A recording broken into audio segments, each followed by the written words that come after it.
Hey there, everybody. Welcome back to the Gamerpreneur podcast. I'm your host, Dr. Bradford Carlton. Today, we are talking about staying a few steps ahead. So that sounds like an interesting title. But what I want to talk about today is when you are considering what you are doing for your business, for your life, for pretty much anything. I want to impart a lesson taught to me by my grandfather back when he was teaching me how to play chess. And I remember I was like 7 or 8, and I was just moving the pieces, right? No strategy, just this looks like it goes good here. And he told me the secret to chess is not just to make the move that looks best in the moment, to think of the game as 3 steps ahead. You always want to be several steps ahead in your head, in your mind, about what you're planning to do. And like that applies to just about everything, right? Like, what are you going to do today? Well, I plan on going to the grocery store. What are you going to do after that? I don't know. Well, you should consider what you're going to do today, like for your business. Okay, so you need to produce some merchandise. What are you going to do with the merchandise once you have it? How are you going to distribute it? What are you going to do with customer service? Have you considered those things yet? If not, think some steps ahead. So I wanted to talk about that because this is a thing that I generally don't see people considering, especially in the gaming space. There's a lot of just immediate gratification kind of going on. People want to focus on what they're working on right now. They're not necessarily thinking into the future. And the future is where the money is, right? The money is not exactly right in front of you. It's in the future. And if you're not thinking about how to get to the money, and you're just thinking about the now, you're not thinking to the money. So let's talk about some examples of thinking a couple steps ahead.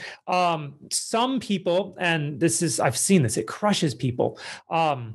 They have a life goal, right? You think, if I could just reach X, that'd be what I want in life. And so you dedicate your life to it. You go and you get your degrees for it, and you go and you get the low-level job for it, and you go and get, the mid-level job, and then you go off and you start the business that you always wanted to start, and you sell the thing that you wanted to sell, and guess what? You reached your goal.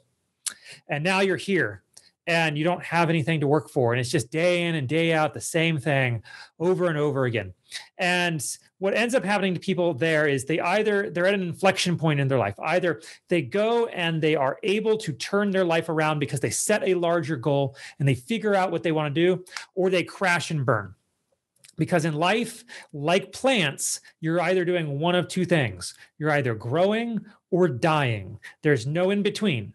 If you're stagnant and you're staying right where you're at, I'm comfortable doing exactly what I'm doing. If you're selling the same number of units every single year as you sold the years previous, your business is failing. You just don't know. You don't know it yet. Your life is failing. You just don't know it yet.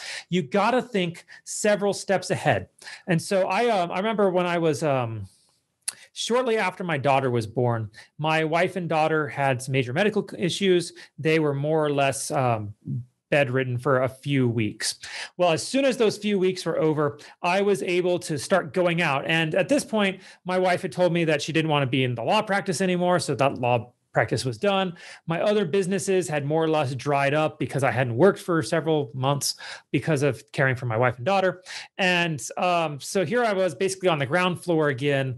And at this point, I wanted to make sure that I was able to do it the right way, because I had churned through, failure after failure after failure, and made so many different mistakes that I didn't want to make mistakes anymore.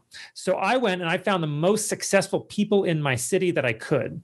I went right to the top and I asked people for referrals, to get referrals, to meet the people who were at the top. And I sat down with these people for lunch and breakfast and dinners, and I asked them all, what is the secret to success in your opinion? And there was one gentleman, Mr. Jingo. I don't remember his first name off the top of my head, but he worked for A. Schulman, if I recall. And he told me the secret to success for him, because he ended up becoming the CEO of this major international company, by always looking 2 positions ahead.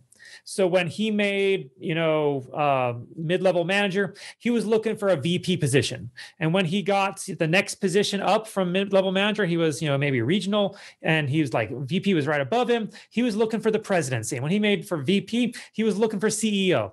And so he was always looking 2 steps ahead, because he knew that in order to get that position, he had to be getting himself right today. If he just focused on what he was supposed to be doing in the position he was at, he was never going to get into the position he wanted, because he wasn't preparing himself. He wasn't positioning himself to be seen as that person. So he was constantly developing. And so that's kind of the gist of this lesson today, is what I'm trying to pass on to you. You want to see your business, you want to see your position at whatever job you have several steps into the future. How do you get to that position? What does that person need to know? What kinds of tasks does that person have to complete? That way you can go get the education. You can go study what you need to study. You can develop yourself to become the person who's fit to be that position. Now, here's a trick. You may not get that position at your business. Like maybe you apply because something opens up, or somebody's been there for 20 years. They have no intention of leaving.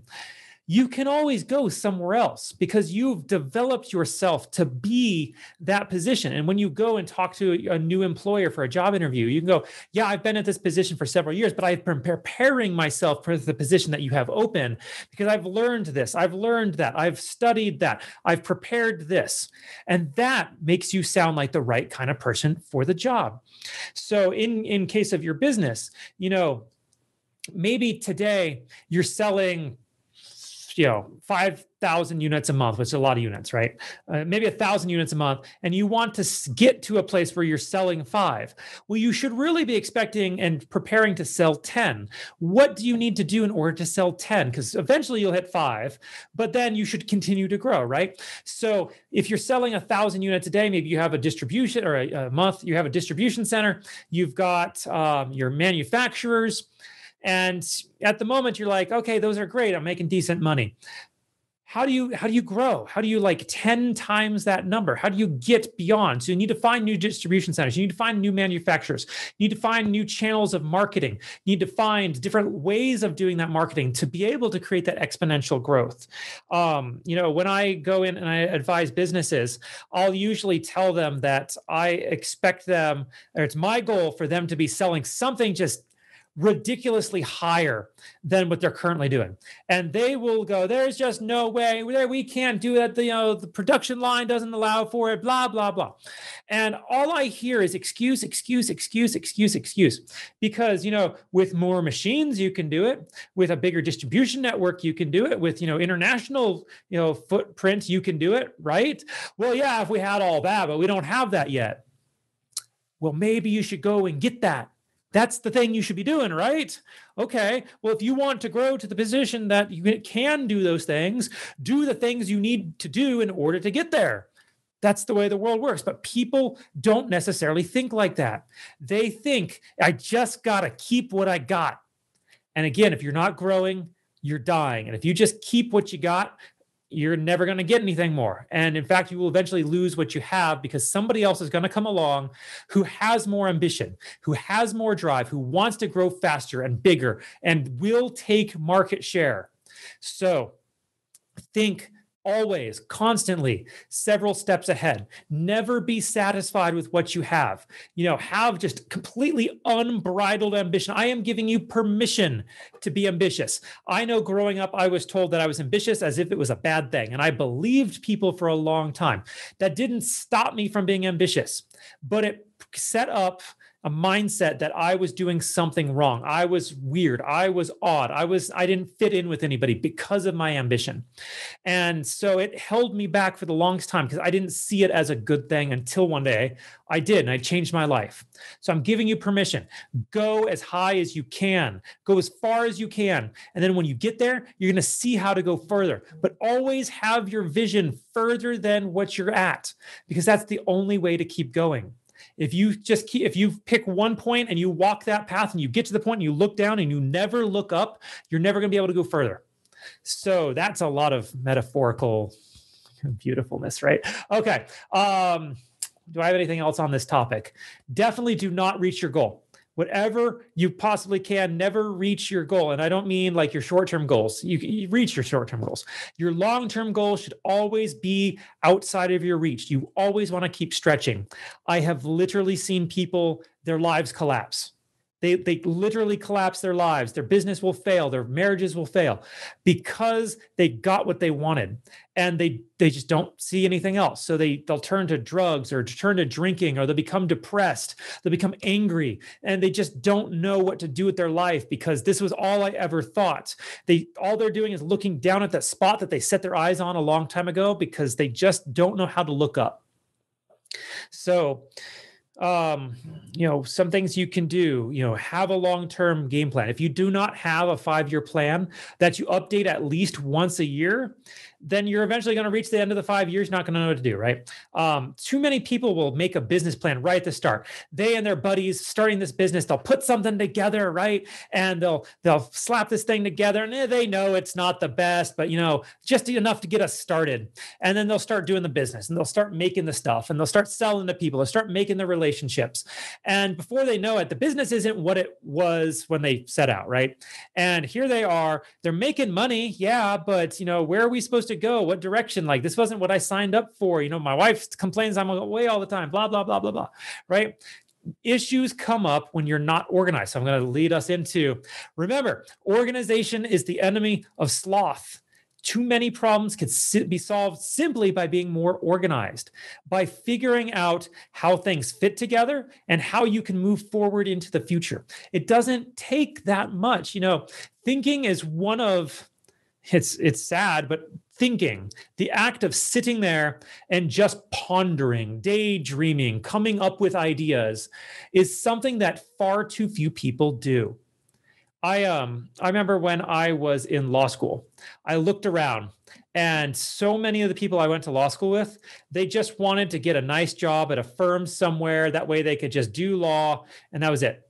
That was it. They just wanted a job to be able to do, and no ambition beyond it. And I remember being in the field as a lawyer, and I would go to parties at attorneys' houses, prosecutors' houses, right? And they were wild parties. It was amazing. The cops didn't get called on them, but they were prosecutors, so they probably weren't like it, whatever. And we'd be at these parties, and these attorneys, these prosecutors, they lived for the weekend. Like they just had to get through the week in order to be able to drink all weekend long watching sports. And then, they'd wake up on Monday and it sucks. You go to work, you don't start until like 1 p.m. on Monday. And, maybe if you had a court case, you do what you have to. But like, these people were leaving work at noon because it didn't matter. They didn't care. And they just sit there and watch TV. Their life day in and day out wasn't going to change. Most people are like that. And in my opinion, it's sad. But it's my opinion that if somebody is happy, I'm happy for them. Good for them. If you're happy, that's your life. Okay? If you're ambitious, if you want something more, you got to get organized. You got to know what it is you want. You got to know where you want to go. What direction are you going to head? That way you can start getting steps into place. That way you can figure out what kinds of connections you need to have, what kinds of businesses you need to enter into, what kind of people you need to bring on into your business. That way you can start paving the road toward where you need to be. So that's what I want to talk about today, staying several steps ahead. And on that note, I'll remind you all, don't be just a gamer, be a gamerpreneur.